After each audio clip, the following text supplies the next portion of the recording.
We are live. It's David from Race Set Go Adventures. Welcome to the next installment of Adventure Live. Our guest today, Will Ross, pro triathlete, fat bike racer, all the way from Alaska. Welcome, Will. Hey, thanks for having me. Thank you. How you doing today? I'm doing great. So it's early morning over there in Alaska. So thanks for getting up and joining us for this session. What's the latest, there in Alaska? What's happening on your side of the world? Well, it's finally warm enough for t-shirts and a t-shirt and shorts. Nice. Yeah, we hit like 62 Fahrenheit yesterday. So yeah, it's finally starting to look like summer. Very nice. So I'm sure you're excited to finally get out, hit the dirt, and enjoy that. Right? Yeah, definitely. Trails should be dry maybe in 2 weeks or so. Okay, cool. It's catch up. So definitely, you have kind of a range of things that being in Alaska and being with conditions and the amount of snow and everything else, I'm sure that changes your training and how you go about preparing for the off-road tri and for the fat bike season. So maybe you want to talk a little bit about kind of what you do and maybe what's unique about your training there in Alaska. Well, I think actually in a lot of ways it's an advantage. We have so much more terrain to ride on in the winter, just with like swamps freeze. A lot of trails are too rooty in the summer to really ride. And so those get filled in. And so we just have so much potential and so many places to go in the winter that aren't accessible in the summer. And so we're almost less restricted in that sense. Like you don't have to ride the trainer. You can go out and ride the fat bike, and you could ride within Anchorage for hours and not ride the same trail twice. Wow, that's awesome. What would you say your favorite area or your favorite type of training to do? I mean, I definitely like single track, but it's not always the best training. So usually I'll do like some single track warm up, and then I'll go and do something where I've got a little more steady pedaling, and then single track cool down. But definitely the single track is the fun stuff. Oh, for sure. Are most of how long, or what's the duration of most of your rides when you're training? Does it vary as you're getting closer to race season, or? It definitely varies. In the winter, that's when I do most of my long rides and longer training sessions. And so it'll be anywhere from, like, I try to do at least an hour and a half minimum, unless I'm just going out with the wife or the dog. But then, yeah, in the winter, I'll get up to 6 hours, but not all the time. Right. So it's kind of a build. What are you finding that those are the sort of rides you're doing now with obviously the delay to actually starting race season as we speak right now?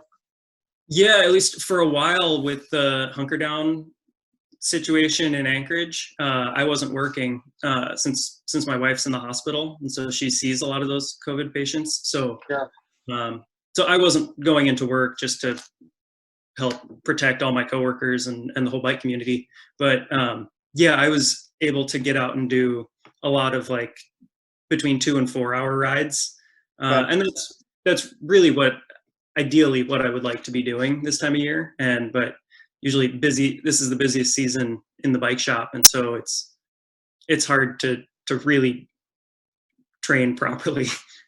Yeah, no, for sure. How do you find your balance between working at the bike shop and fitting in training on a typical season? It's easy and it's tough. Like our busy season is for sure like late March, April, May, and June, and that's when I feel I need to be training most. And then at the same time, it's retail hours. So like when everyone else gets off work at 5, I'm there till like 7:30 to 8. And I'm not always able to train with everybody else, but I've always been a night person anyway. So it doesn't bother me much to go out and ride until 9 or 10. And it's light out here in the summer that late anyway. So right. Forget you're in that side of the world where it's a little different. We don't have to worry about the darkness. The lights are always fun too. What just kind of take a shift, just talk about your triathlete background and kind of how did you get into off-road or cross-tri? You know, how did that come? How were you exposed to it, and what was that journey from being an amateur to becoming a pro? So off-road specifically, there's a long-standing Xterra triathlon here in Anchorage called the Hammerman, or the Xterra Hammerman. Right. And it just, for whatever reason, never worked out that I was able to participate, but I always wanted to growing up. And finally, I just happened to be in town for the race, I think right after I graduated high school. And so like I was super excited. I showed up and I won it, but just barely. It was I caught the leader and the race director who later became my coach. I caught him maybe a quarter mile from the finish and ended up just edging him out. But that one race really that did it for me. That was what year really was got that? me excited about. Sorry, what's that? What year was that? Oh shoot, that was 2007. 2007. Okay. And then, so you did obviously a bunch of races, and you went pro when? 2012? 2011. Yeah. 2011. Yeah, I went to college and like did the whole, I guess the collegiate cycling thing in at Fort Lewis in Durango, Colorado, and took a couple years off triathlon, and then really in 2010 decided to get back into triathlon. And through like my collegiate racing, I had been able to get a pro mountain bike license, and that allowed me, just having that pro mountain bike license allowed me to get a pro triathlon license. Cool.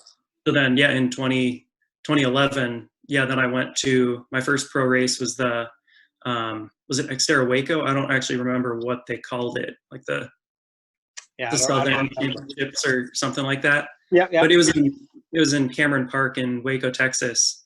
And I don't think there could have been a course more tailor suited to my strengths.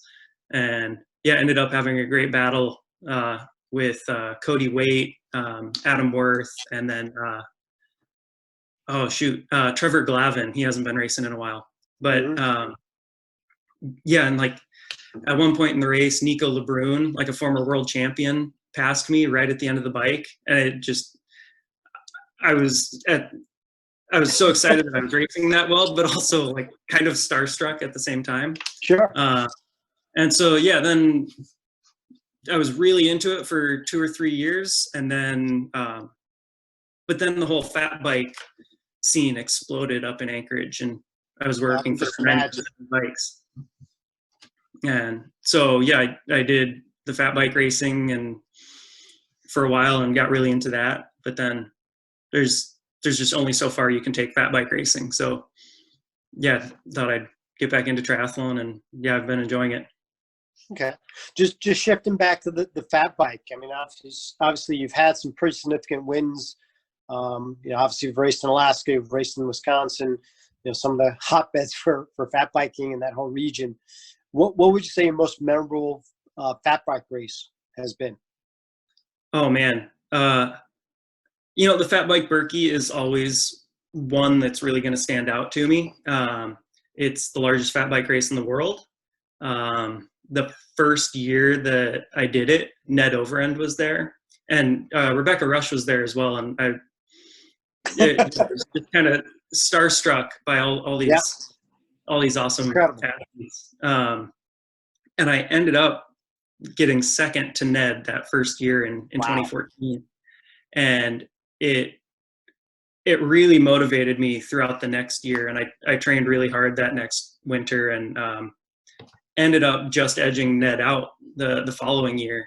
And so then that race really got me excited about what I could do with fat biking. And so I decided, well, that's a shorter race. It's like 2 hours, but that kind of got me thinking, well, maybe I can mix that and some of the ultra endurance fat bike racing. And so in the winter of 2016, I did like the the Arrowhead 135 in Minnesota, the Susitna 100 up here in Alaska, Fat Bike Nationals in Utah, the Fat Bike Berkey in Cable, Wisconsin, and then went back up to Anchorage and then raced the White Mountains 100 up in Fairbanks. And so I had just this super mix of like ultra endurance fat bike racing and the shorter stuff, and it was really challenging to mix them both, but also super fun at the same time. How do you find that now? Are you still doing a lot of fat bike endurance races today, or? No, I'm a little older now, and I don't recover as quick as I used to. So it really takes me 3 weeks before I start to feel like I have my speed again after a long race. So yeah, I can really I'm trying to stick to my lane and stick to the shorter stuff. And I think the shorter stuff is more fun anyway. You can go home and get warm, not be get done out in the cold for 10, 12, 15 hours.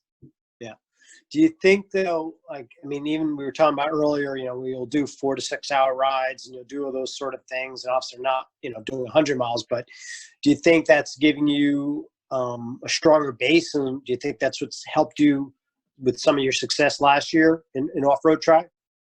Oh, definitely. I always feel like I don't necessarily fade towards the end of races, where especially when I was younger, I would go out hard and just try to survive.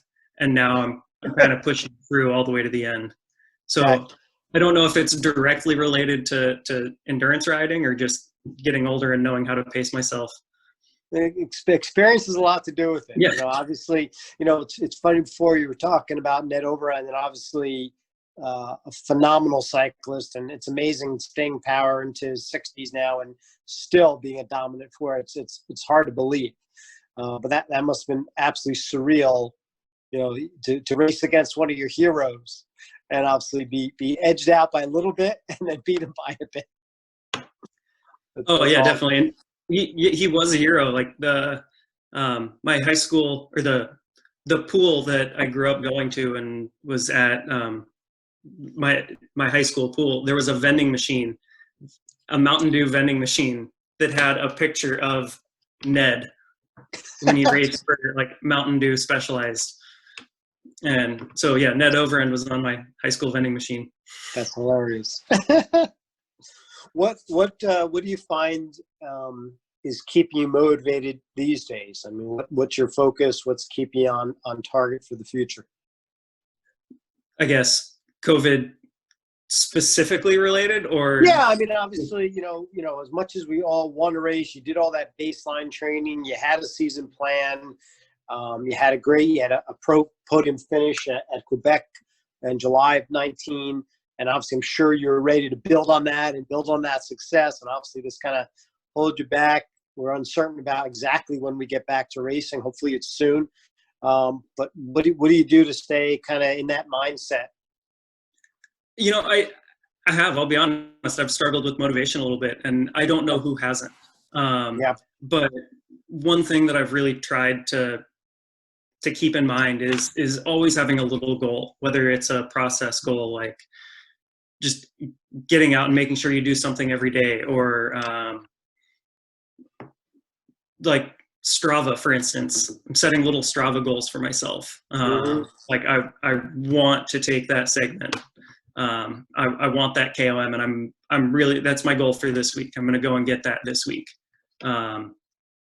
Just little goals like that. Or if it's like, improving your FTP by like 10 watts, Right.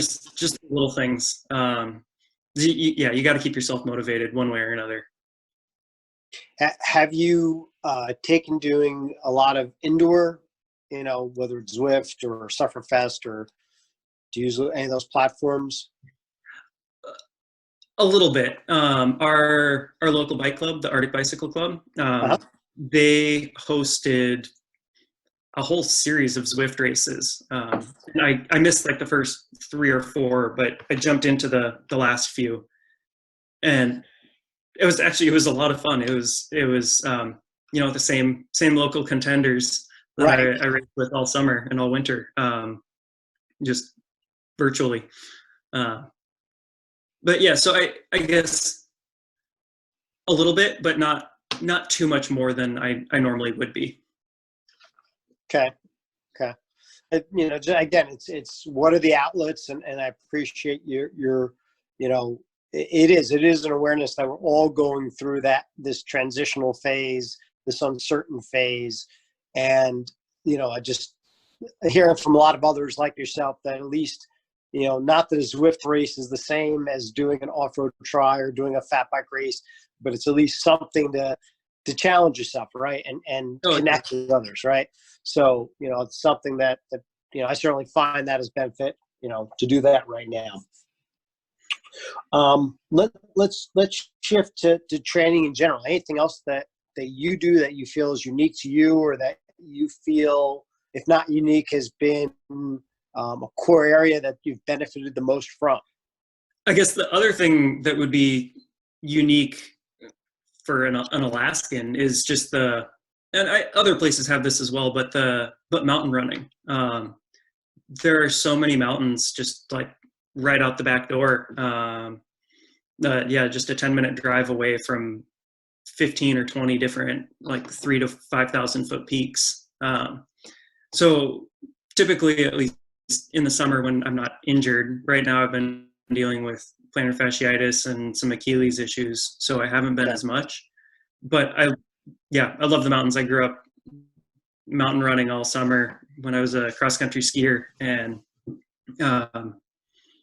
it's a way for me to get away and escape, and then also just to see incredible places, and for training it builds a lot of strength, both for cycling and for running. You really build up a lot of the specific muscles, especially on the downhills. Right. Because it's not the uphill that's going to make you sore, it's the downhill. That's interesting. I didn't think of that. And how long are those runs or climbs generally? I guess they're as long as you want. There's enough hills in the Chugach Mountains like Flat Top, for instance. It's kind of the iconic mountain run hike, if you want to call it, in town, and that's, I think the trail itself is maybe 1,500 to 2,000 feet of climbing, and we'll get to the top in like a little over half hour, and then 20 minutes back down if you're moving along. Yep. But like there's a series of peaks on this, I guess, ridge line, and so you can do Flat Top, and then there's peak 2 and then peak 3, and so you can just follow that and go as long as you want. Or from that same starting point, then there's like a 4,500 foot peak, just like in kind of the other direction. So yeah, you can take it as far as you want. Nice. That definitely mix it up. What would you say to an aspiring amateur, either someone that's new to off-road tri or someone that aspires to eventually go pro? What would you say to someone that sort of, okay, hey, I'm interested in doing off-road tri or getting into this? What are some things that you would recommend either that they don't do or that they should do to make that jump? Well, I guess it's kind of cliche, but to focus on the journey. I spent so much wasted time just like, all right, how do I get sponsored? And sending emails to companies and like, what will it take? And really, I could have just spent that time training and doing what I enjoyed, right? And making the most out of it. And so then, the last couple of years, I've really focused on just doing what I need to do to be the best that I can be, and that's I think the biggest takeaway. Right, and obviously it's paid off. I mean, obviously not only that the pro podium, but also I was reading up about Alaska Man, and there's a number of, so and it's very, very interesting, right? That the thing about the off-road triathletes like yourself is the quite frankly, the sheer range of activities that you do and that you can be competitive in. Maybe talk about that. And I don't think a lot of people will know about that, but certainly one of the toughest triathlons out there. So maybe we want to give some background on Alaska Man and on your win in 2018. So that was one of the most amazing days in triathlon. I think possibly the most amazing day I've ever had racing. It's unfortunate that race has been, I guess, canceled indefinitely. Okay. There have been rumors of the Alyeska ski resort kind of taking it on. Okay.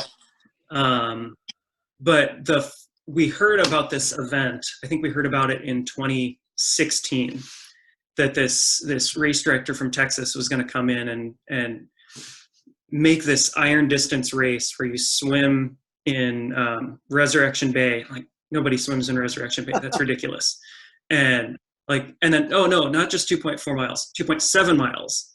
Like, there's salmon sharks in there. There's orcas in there. There's sea lions.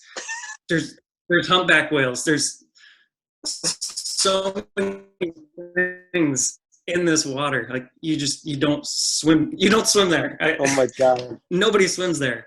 And this guy's creating this race. And then you bike 112 miles from Seward to Girdwood.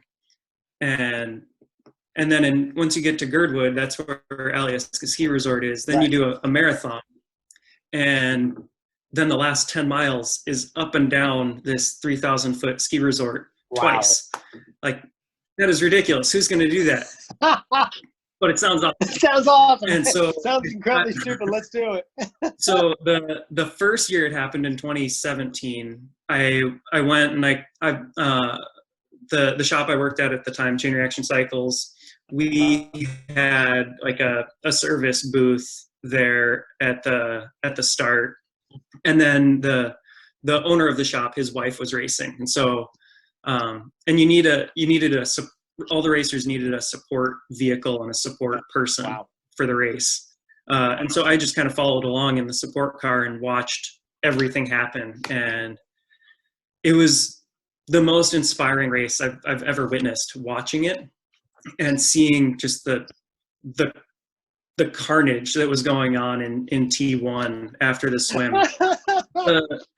The water temperature, it ranges. It started in the low 50s, but there's a waterfall, a glacial fed waterfall that spits out into Resurrection Bay, and that's maybe the last 3/4 of a mile of the swim is all in like mid 40-degree water. And it was just carnage watching everyone get out of the water, shivering, trying to put their clothes on, trying to just stand and get on their bike. But yeah, so that alone was amazing. It was super exciting to watch. And then being in the support vehicle, passing all the racers on the bike, and watching people from all over the world that came to my backyard to do this race. Right. That I was honored. I always love when people come to Alaska, and that I get to share what awesome, just everything here is awesome, and I'm excited to share that with people. And then the run, the run is it's brutal. You're already shot, and then having to do that mountain twice. Usually you're fine the first way up, and then the downhill wrecks you, and it wrecks you for the rest of the race, and you still have to go up and back down another time. And so, like, as ridiculous as this race was to see, I wanted to do it. Of course. And like, I wanted to see if someone local could do well, right, and how that would work out. So yeah, my wife and I signed up for it, and our original wedding date was the day of the race. So we had to move our wedding date for Alaska Man. How'd that go with your wife? Right, it went just fine because she wanted to race. That's so,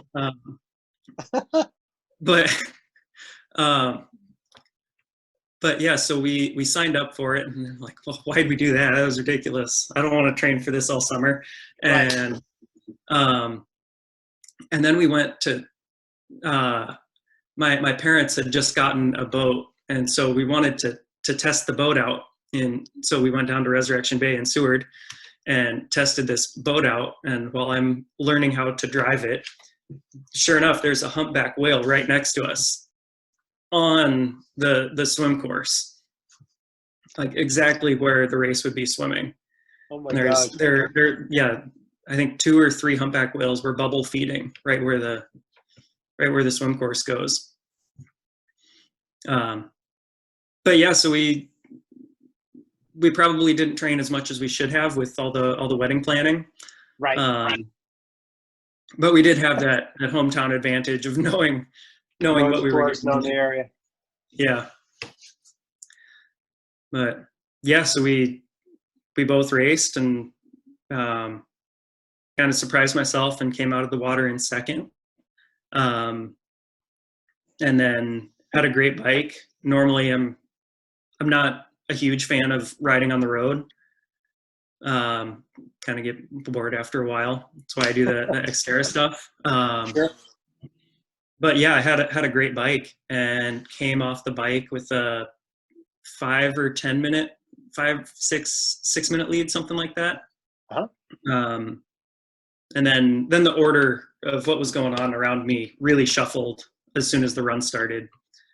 And before we hit the mountain part of the run, it's still like 16 miles of really hilly terrain. And part of it is it's an out and back on the Nordic ski trails in Girdwood, and they're really hilly, really steep ski trails, and it's all on gravel, and so they're really hard packed also. It's not like soft, loamy, bushy terrain. It's like running on pavement, but really steep. And it's an out and back, and so you can tell who's around you. And I knew it was around me on a bike. Right. That was of the people that were around me on this out and back. All of a sudden, there's this huge, like 6'6" looking guy running down the hill super fast as I'm like trudging my way up out of the Nordic Trail, and I'm barely moving and he's flying. He reaches out to give me a high five, and his hand is like twice the size of mine. And so in my mind, and this is the guy that's now in second place and closest to me.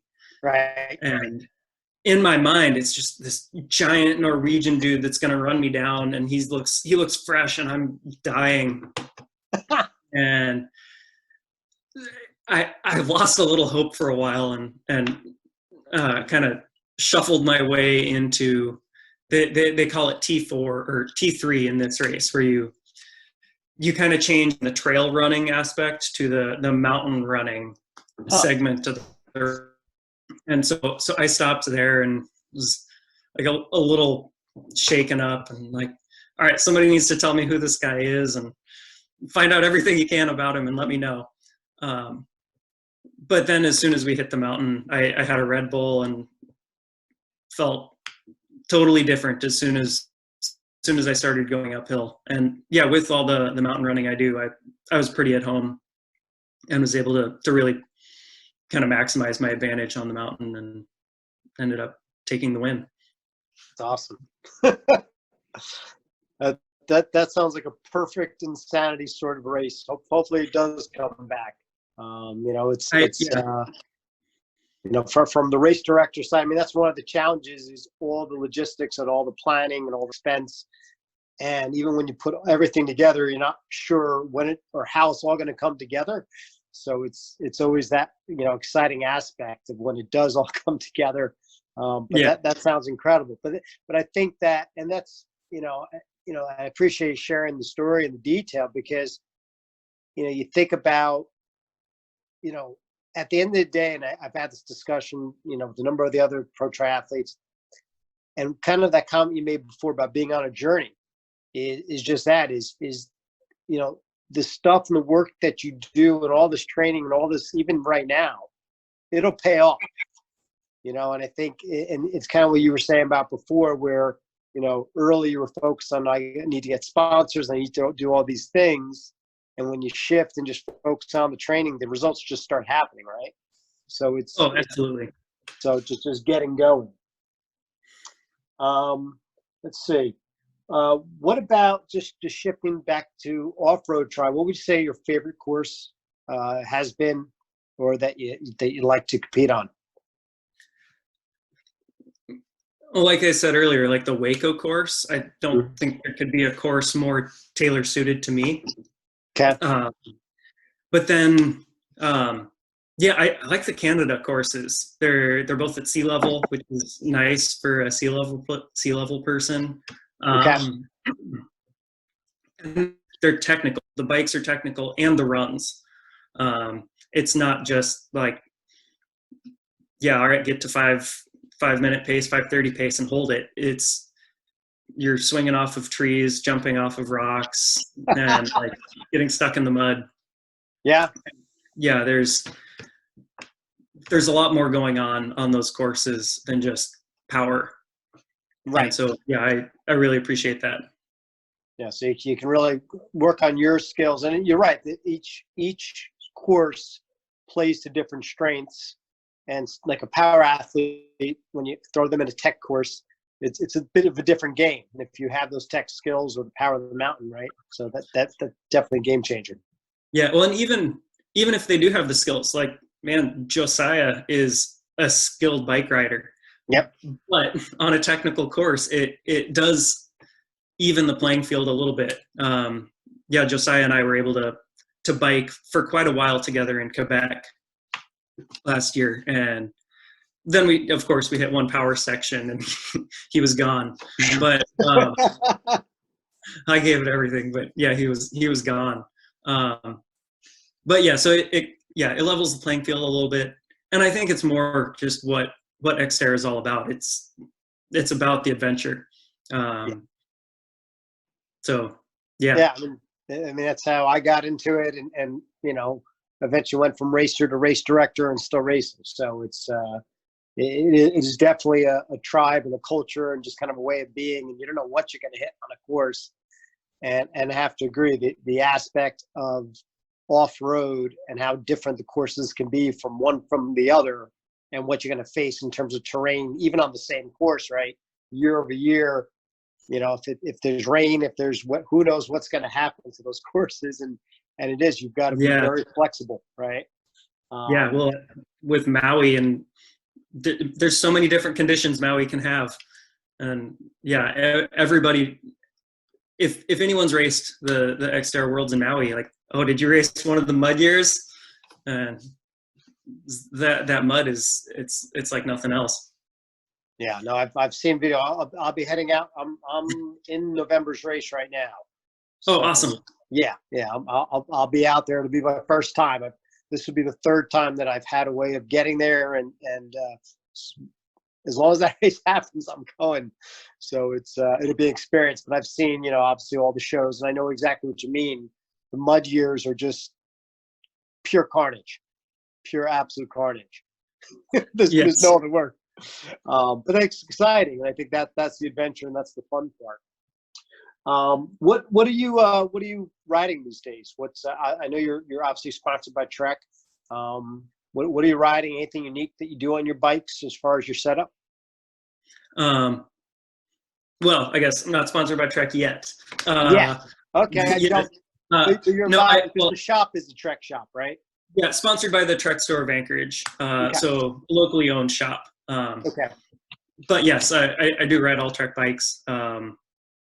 So on the fat bike, I'm on the Trek Farley, and then also have a partnership with like Wolf Tooth Components. So they help me out with like the dropper post levers, some headset parts, the little bling accessories. Yeah, so Trek Farley for the fat bike, and then the Trek Super Caliber for Xterra racing. Okay. Yeah, Wolf Tooth makes fantastic. I remember when I went to change my one by and got a chain ring from Wolf Tooth, and it's amazing what they come up with, right? Very unique thing. Very very cool company. And then anything unique in your setup on, for example, on the Super Caliber, anything that you've done to tweak it outside of spec or? Well, I guess I built it up from scratch. Okay. So Trek didn't have complete bikes available at the time, and Okay. and then I guess with the COVID-19 now, they're not going to have complete bikes for a while. Right. So I ordered just a frame set and then built it up with an assortment of existing parts and then new parts. So yeah, spec'd out with the SRAM XX1, and then kind of specific to Xterra racing, I did put on a bike yoke dropper seat post. It's a super lightweight dropper seat post. I think for a lot of the courses, racers will be really happy if they have that dropper seat post. And so, yeah, I make sure I've got that on my bike. It doesn't have a lot of travel, only 80 millimeters. But yeah, for like Quebec, Beaver Creek, Victoria, yeah, Maui, anything that has like either a long extended downhill or a bunch of short steep downhills, the dropper it's a huge advantage. Cool. I'm not familiar with that one, but that's one to check out. So dropper yoke, is that the name of the company? Or? Bike Yoke is the brand. It's a German company, but yeah, they make they call it the Divine SL. It's a super lightweight dropper seat post. I'm making notes because I'm in the market. I'm in the market for a dropper, just for that exact reason. Just that I built up a hardtail for race season, and that's my next missing spec. So I appreciate the tip. Oh yeah. What wheel set you running on that? It's the DT Swiss XMC 1200. It's a fairly lightweight wheel set, but really just a sturdy wheel set. And so I will be getting, well, I hope to be getting a set of the Bontrager Covey Triple X wheels for racing. Yeah, those are real sharp. Either way, both nice set of carbon wheels, no doubt. And then what about on the Farley? What are you using as a wheel set on that? So on that, I'm using the Head Big Half Deal wheel set. So Head is, I mean, they've been known in the triathlon world for a long time, just because they're aerodynamic wheels and they're tri-spoke wheels. But when I worked at 907 Bikes a few years back, the very first year we went to the Berkey, we stayed with Steve Head and like the whole Head team. And so we got to know those guys pretty well. And they came out with just this amazingly light fat bike wheel. And it accelerates, the bike accelerates faster than my mountain bike. Those wheels are just so light and so much traction. But yeah, so I've got the Head Big Half Deal wheels, and then 45 North tires on everything. Yeah.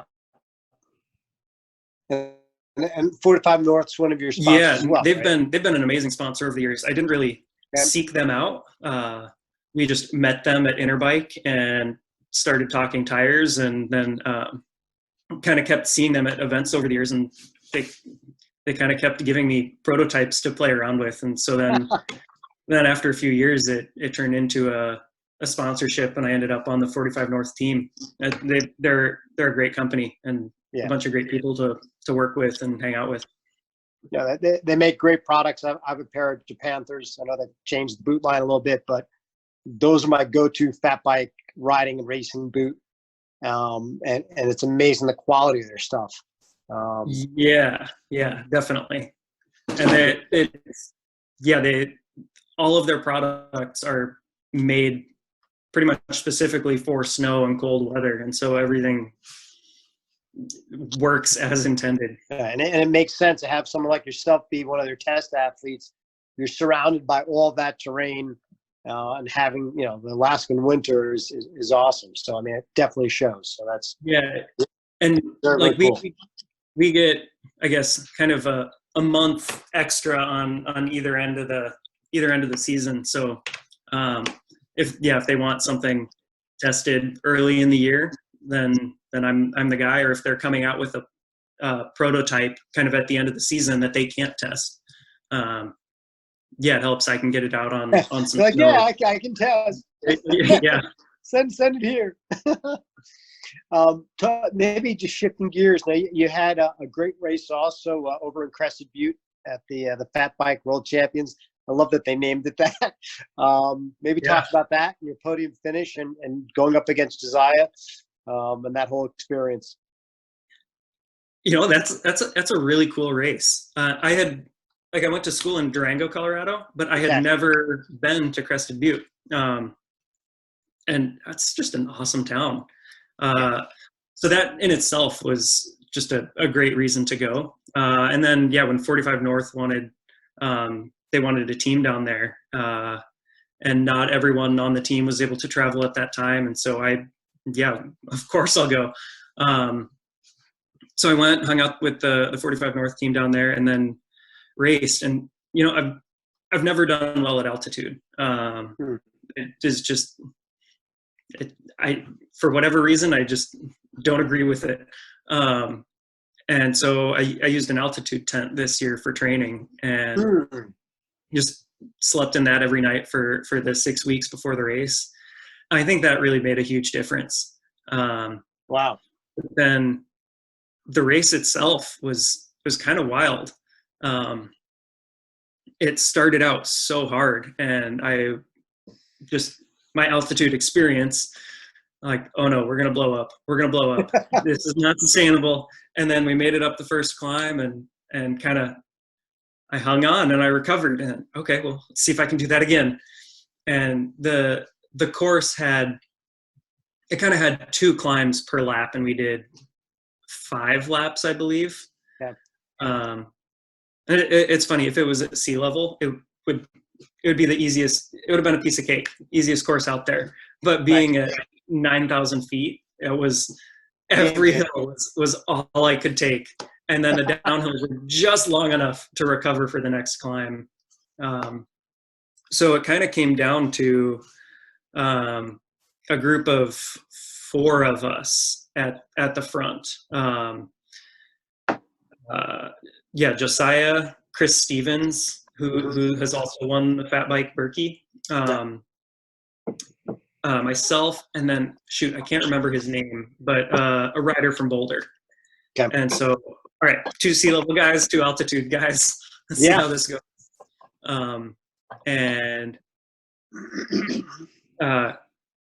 Chris Stevens attacked on the midway through the race on the 3rd lap, but then crashed, and Josiah kind of used that as his moment. And so Josiah surged to I don't know if it was necessarily an attack, but I think it was to make Chris Stevens have to work really hard to catch back up. And it was, I was cross-eyed trying to hang on to Josiah's wheel. But I hung on as long as I could, and him and I kind of got our gap, and then Josiah took off and put maybe, I think, 2 minutes on me by the finish. And then Chris Stevens ended up catching me. We rode the 4th lap together, and then he got away from me on the 5th lap. But I ended up 3rd, and was just beyond excited about it. And I think it really speaks to the cycling ability of Xterra racers right now, that 2 of us were able to get 1st and 3rd in the Fat Bike Worlds. I mean, I know it's not like the Mountain Bike World Championships or the Road World Championships, but it's still a really, really competitive bike race. And So I think you're, it really you're speaks to absolutely, the, yeah, you draw the top notch without a doubt. Racers. So, I mean, that's awesome. I was so excited yeah. for you when I saw your post. I was like, wow, podium. That was awesome. Yeah. That's fantastic. Couple more quickie questions. What would you say your favorite training workout is? Oh man, probably just I don't know, not the recovery rides, but just the fun single track or group rides with friends. You know, Okay. I don't ride with people a lot, and so it is a treat when I get to do that. So the unstructured workout, I think, is my favorite workout. Okay. Hey, you gotta have fun. It's the end of the day why we all do this.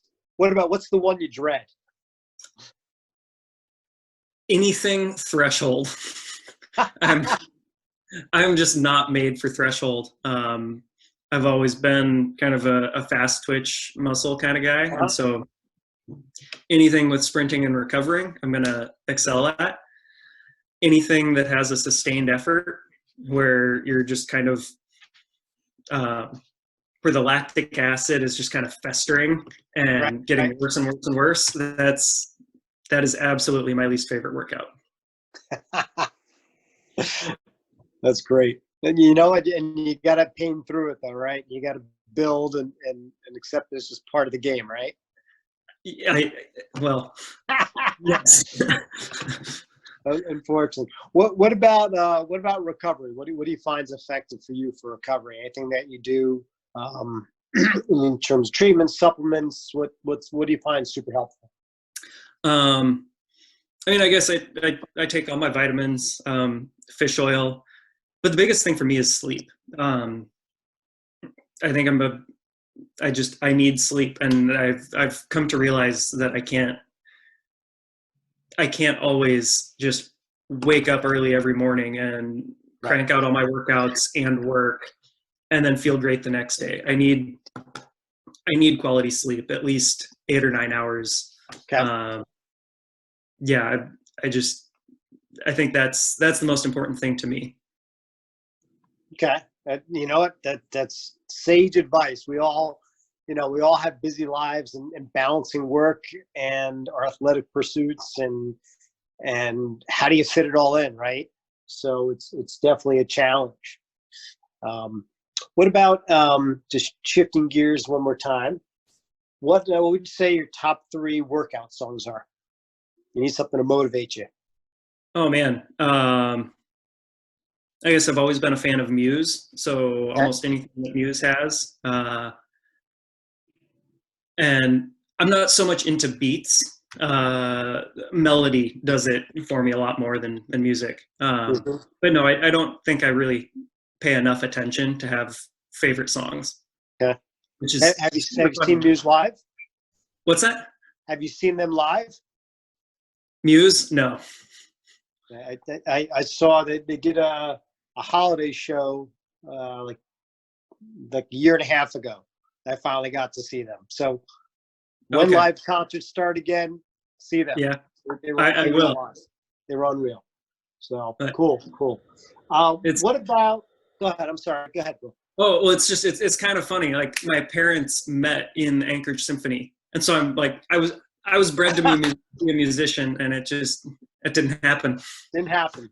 No, music isn't a big part of my life. That's interesting.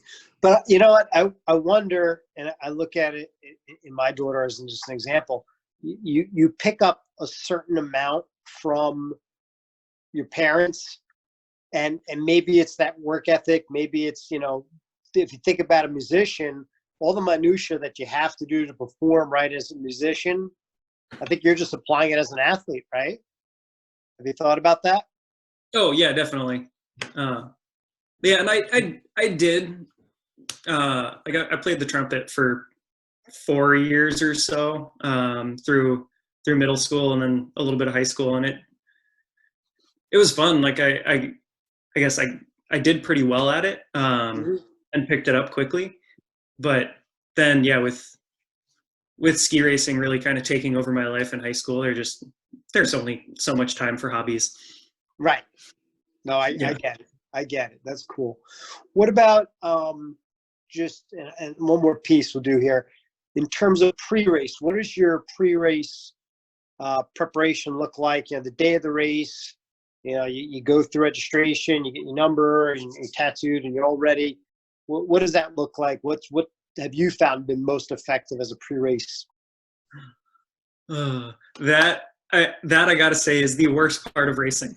That, um, oh, and so then, like I was saying, I'm a sleep dependent person, and usually race day, that's the worst sleep I've gotten in weeks. Usually, like nerves the night before, I'm not able to get to sleep as early as I want. Right. For some reason, every race director thinks they need to have races at 7 or 6 in the morning. A little bit of an exaggeration there, but yeah, it's always so hectic having to get up real early in the morning, and then I'm nervous, so eating is difficult. I guess I'm not a nervous eater, but yeah, so I really struggle race mornings. Yeah, I have a hard time getting food in. So then I kind of stick to just liquid calories if I Yeah. can. So just like the protein shakes. Yeah, try not to have too much sugar, but then also not have too much like protein or thick things. So really the goal in the morning is just to get calories in. Yeah. And then what does your warm up look like? warm up, I usually like to bike for my warm up. So 15, 20 minutes. Usually I'll do 4 or 5 just 30-second pickups. Nothing too long, nothing that's going to make me more tired for the race, or nothing that's going to, I guess, nothing that I'll feel at the end of the race. Right. So usually a pretty easy warm up. Yeah, usually biking. If biking's not an option, and a lot of times like you can't take your bike back out of the transition area. Right. So then I'll do it running, and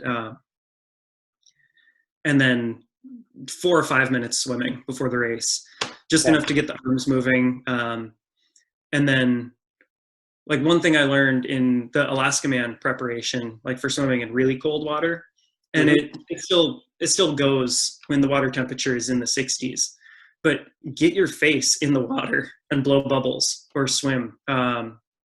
Is a lot of times the shock that happens when you're swimming, or right when you start to swim, Right. it's just that cold water on your face and on your neck, and it takes your breath away from you. It's not,